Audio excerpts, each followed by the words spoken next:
ጤና ይስጥልኝ ክቡራትና ክቡራን የዩቲዩብ ቻናል ቤተሰቦች የሰዓቱን አጫጭር ሰበር መረጃዎች ይዤ ቀርብ ያለው።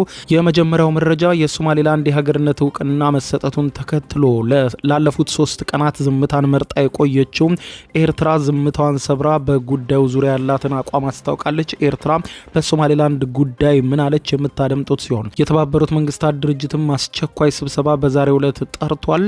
የሶማሊያው ፕሬዝዳንት ሐሰን ሼህ መሐመድም በፓርላማቸው መሃል ቆመው ቁጣን በቀላቀለ አንደበት እስራኤልን ሲያወግዙ ተደምጠዋል። የአውሮፓ ህብረትም በተመሳሳይ መግለጫ አውጥቷል። እነዚህን የሶማሌላንድን የተመለከቱ መረጃዎችን በስፋት የማስደምጣችሁ ይሆናል። በሌላ በኩል ህወሓትን ያደናገጠ ዜና ተሰምቷል። ይኸውም የፌዴራሉ ከፍተኛ ፍርድ ቤት በእነ ዶክተር ደብረጽዮን ገብረ ሚካኤል ላይ አውጥቶት የነበረውን እግድ አሁን ደግሞ የትግራይ ክልል ፍርድ ቤትም እንዳጸናው ተሰምቷል። ይህንን በፌዴራሉ የተሰጠውን ትዕዛዝ በትግራይ ክልል ፍርድ ቤትም መጽደቁም የህወሓት ሰዎችን በከፍተኛ ሁኔታ አደናግጧል ነው የተባለው። ጉዳዩን በተመለከተ የእግዱ ጉዳይ ምን ይመስላል በዝርዝር የወጣውን ትዕዛዝ የማስደምጣችሁ ይሆናል። እስከ ፍጻሜ ቆዩት። ዝርዝር መረጃውን አድምጡ ግብዣዬ ነው። ወደ መረጃዎቹ አለፍኩ። አብረን እንከታተለው። በቅድሚያም ኤርትራም በሶማሌላንድ የሀገርነት እውቅና ጉዳይ ለቀናት ዝምታን ከመረጠች በኋላ ዝምታዋን ሰብራ መግለጫ ሰጠች። የተባበሩት መንግስታት ድርጅትም አስቸኳይ ስብሰባ ጠራ። ሶማሊያም ተጨማሪ መግለጫ ሰጠች። የሶማሌላንድ የሀገርነት እውቅና ማግኘት ከእስራኤል ከተነገረ ጊዜ ጀምሮ በርካታ ሀገራት መግለጫ ወጡ ሲሆን ነገር ግን የሶማሊያ ጥብቅ አጋር መሆኗን በተደጋጋሚ ስትገልጽ የከረመችው ኤርትራ በጉዳዩ ላይ ዝምታን መርጣ ቆይታ ነበር። ኤርትራ ከ2 ቀናት ዝምታ በኋላም በማስታወቂያ ሚኒስትሯ በኩል እንደተለመደው ዝምታዋን ሰብራለች። ኤርትራ የሶማሌላንድ እውቅናን በተመለከተ የተባበሩት መንግስታት ድርጅት የጸጥታው ምክር ቤት የማያሻማ ምላሽ በአስቸኳይ ሊሰጥ ይገባል ስትል ነው መግለጫ ያወጣቸው። የእስራኤሉ ጠቅላይ ሚኒስትር ቤንያሚን ኔታንያሁ ሀገራቸው እስራኤል ለሶማሌላንድ እውቅና መስጠታቸውን ተከትሎ የኤርትራ መንግስት ባወጣው በዚህ መግለጫ የተባበሩት መንግስታት ድርጅት ጉዳዩን እንዲፈታው ይጠይቃል። የኤርትራ ማስታወቂያ ሚኒስትር ባወጡት በዚህ መግለጫ ላይ ይህ የተደረገው ሴራ ተውኔቱ ሚስጥራዊ አይደለም፣ ሲብላላና ሲሰራበት የቆየ እንጂ ያለው የኤርትራ መግለጫ አደገኛ ቀጠናዊና ዓለም አቀፋዊ ቀውስና መረበሽ የሚያመጣ ነው የሶማሌላንድ የሀገርነት እውቅና መሰጠቱ ብሏል። የኤርትራ መግለጫ የኤርትራ ማስታወቂያ ሚኒስትር የማነ ገብረ መስቀል የመንግስታቸውን መግለጫ በማህበራዊ ትስስር ገጻቸው እንደወቅቱ ባጭሩ አጋርተዋል። የጸጥታው ምክር ቤት አባላት የማያሻማ ምላሽ የሚሰጡበት ጉዳይ እንደሚሆን እንጠብቃለንም ብለዋል። መግለጫው በተለይም ደግሞ ከታይዋን ጉዳይ ጋር በተያያዘ ያለውን ጉዳይ ከግምት በማስገባት ቻይና ትልቅ ኃላፊነት ልትወጣ እንደሚገባ ኤርትራ ማሳሰቧን የማስታወቂያ ሚኒስትሩ ገልጸዋል። ከኢትዮጵያ መንግስት ጋር ከፍተኛ መቃቃር ውስጥ የገባው የፕሬዝዳንት ኢሳያስ አፈወርቂ አገዛዝ ከሶማሊያና ግብጽ ጋር ልዩ ትብብር ማዕቀፍ ስምምነት እንደደረሰ ከዚህ ቀደም ማስታወቁ ይታወቃል። አርብ ዕለት የተሰማው ይህ የሶማሌላንድ እውቅና ዜናን ተከትሎ በርካታ የአረብና የአፍሪካ ሀገራት የእስራኤልን ውሳኔ እንደሚቃወሙ የሚገልጹ መግለጫዎችን ሲያወጡ ቆይተዋል። በሌላ በኩል የተባበሩት መንግስታት ድርጅት የጸጥታው ምክር ቤት እስራኤል ለሶማሌላንድ የሰጠችውን የሀገርነት እውቅና ተከትሎ አስቸኳይ ስብሰባ ጠርቷል። የተባበሩት መንግስታት ድርጅት የጸጥታው ምክር ቤት በዛሬው ዕለት ሰኞ አስቸኳይ ስብሰባ የጠራ ሲሆን እስራኤል ለሶማሌላንድ የሰጠችውን እውቅና በተመለከተ አስቸኳይ ስብሰባው ይደረጋል ተብሎ በዛሬው ዕለት ይጠበቃል። ይህንን የገለጹት የተባበሩት መንግስታት ድርጅት የእስራኤል አምባሳደር የሆኑት ዳኒ ዳኖስ እስራኤል ከፖለቲካዊ ውይይቶች አታፈገፍግም፣ ፊት ለፊት ትጋፈጣለች ብለዋል። በማህበራዊ ትስስር ገጻቸው ሀሳባቸውን ያሰፈሩት አምባሳደሩ ሀገራቸው ከአጋር ሀገራት ጋር ትብብር ለማጠናከርና ቀጠናዊ መረጋጋትን ለማምጣት በሚል ኃላፊነት በተሞላበትና ግልጽ በሆነ ሁኔታ እንደምትንቀሳቀስም አሳውቀዋል። ባለፈው አርብ እስራኤል ለሶማሌላንድ እውቅና መስጠቷን ተከትሎ በርካታ የአረብ ሀገራት ተቃውሟቸውን ሲያሰሙ እስራኤል ለሶማሌላንድ እውቅና የመስጠቷን ጉዳይ ደግማ በመግለጫ አስታውቃለች። ይህንን ተከትሎ በዛሬው ዕለት የጸጥታው ምክር ቤት የሚሰበሰብ ይሆናል። በሌላ በኩል አስቸኳይ መግለጫ ያወጣው የአውሮፓ ህብረት ነው።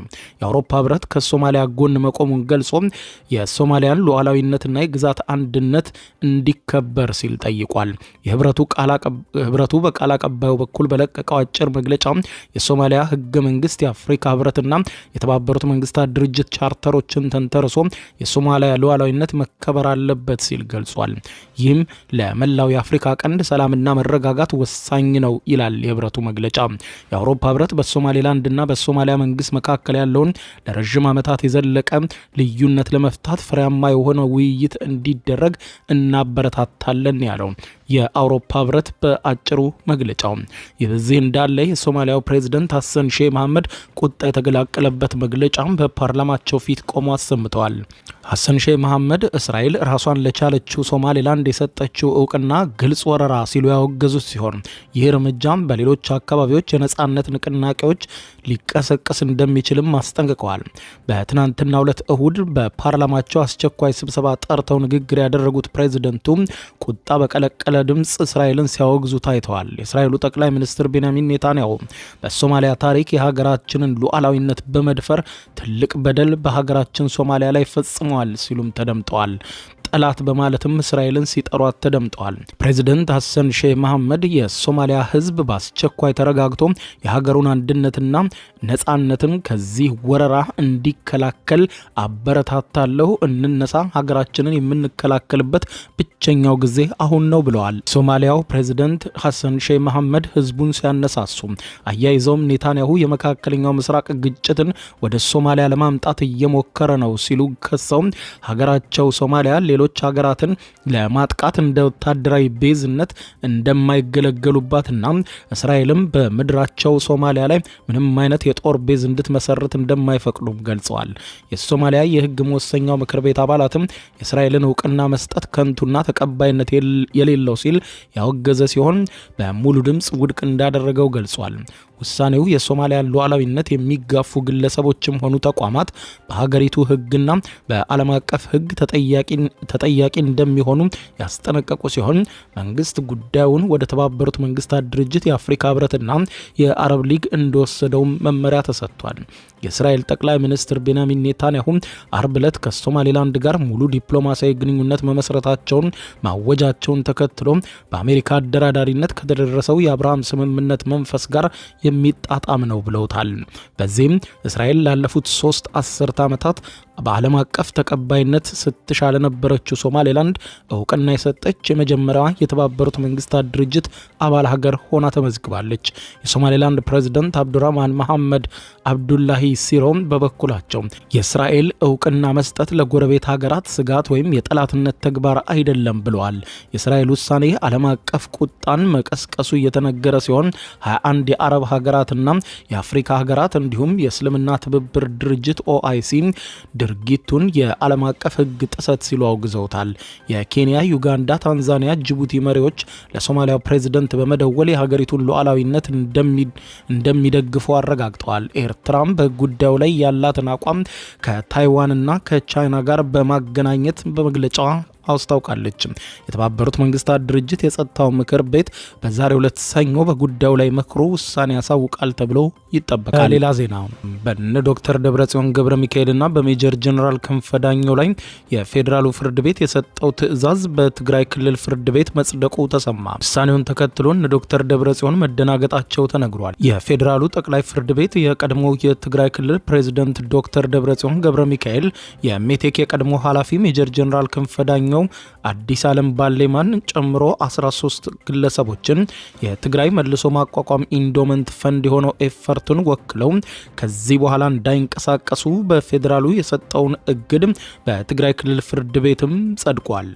በኤፈርት አመልካችነት በ3 ዳኞች ውሳኔ እግድ መሰጠቱን የሚገልጽ ሪፖርት የተመለከተው የፌዴራሉ ጠቅላይ ፍርድ ቤት ታህሳስ 13 ቀን 2018 ዓ.ም የተጻፈ ደብዳቤ እንደሚያመለክተው ሜጀር ጀነራል ክንፈ ዳኘው፣ ዶክተር ደብረጽዮን ገብረ ሚካኤል፣ ዶክተር አብርሃም ተከስተ፣ ወይዘሮ ኪሮስ ሀጎስ፣ አምባሳደር ኃይለ ኪሮስ ገሰሰ፣ ጻድቅ ኪዳነ ማርያም፣ ዶክተር አቶ ሰናይ ሀጎስ፣ ኮሎኔል ካህሳይ ተክሉ፣ ወይዘሮ ሸዊት አዲሱ፣ አቶ አታክልቲ ገብረ ሕይወት፣ አዲስ ዓለም ባሌማ አምባሳደር እንዲሁም አቶ ጥላሁን ታረቀኝን በተመለከተ ዝርዝር የእግድ ትዕዛዝ ሰጥቷል።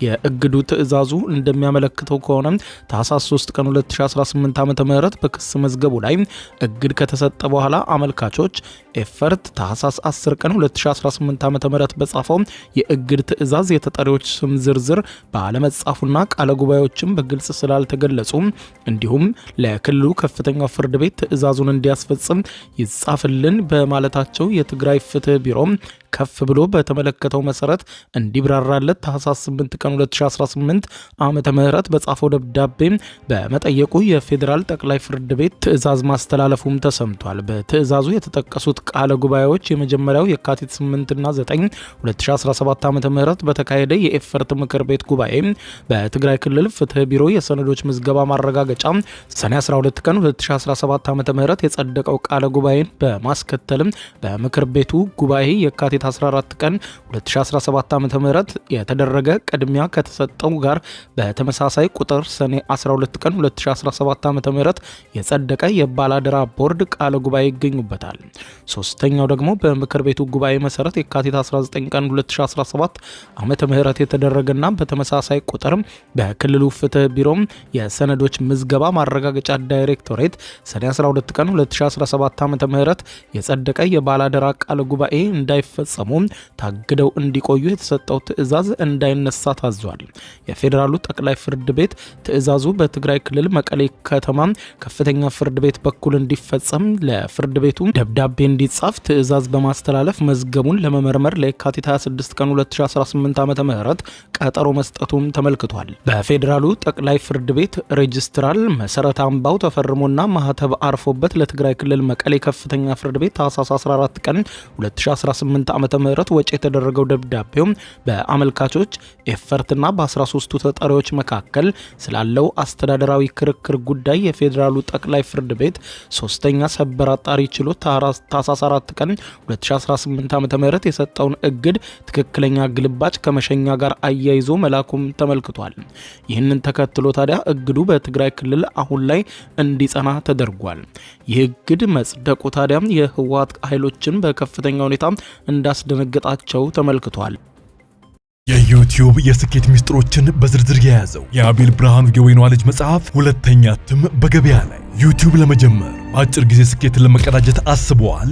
ዩቲዩብ ብጀምር ስንት ብር አገኘሁም ብሎ አስበዋል? እንግዲያውስ በዩቲዩብ 2 የወርቅ 3 የብር ሽልማቶችን ያገኘው የአቤል ብርሃኑ የወይኗ ልጅ የዩቲዩብ ሚስጥሮች መጽሐፍ በዝርዝር ሁሉንም ያብራራሉታል። ዛሬውኑ ገዝተው ህልሞን እውን የሚያደርጉበትን የዩቲዩብ የስኬት መንገድ ይጀምሩ። በሀገር ቤት አከፋፋይ አዲስ አበባ ሜክሲኮ ኮሜርስ መጽሐፍት መደብር። በውጭ ሀገራት ለምትገኙ ከአማዞን ላይ ብታዙ በቀናት ውስጥ ደጁ ይደርሳል። የአማዞን ሊንኩን እዚህ ቪዲዮ ኮሜንት ላይ ያገኙታል። የዩቲዩብ ሚስጥሮች፣ ዘመኑ ጋር ተፈላጊ መጽሐፍ።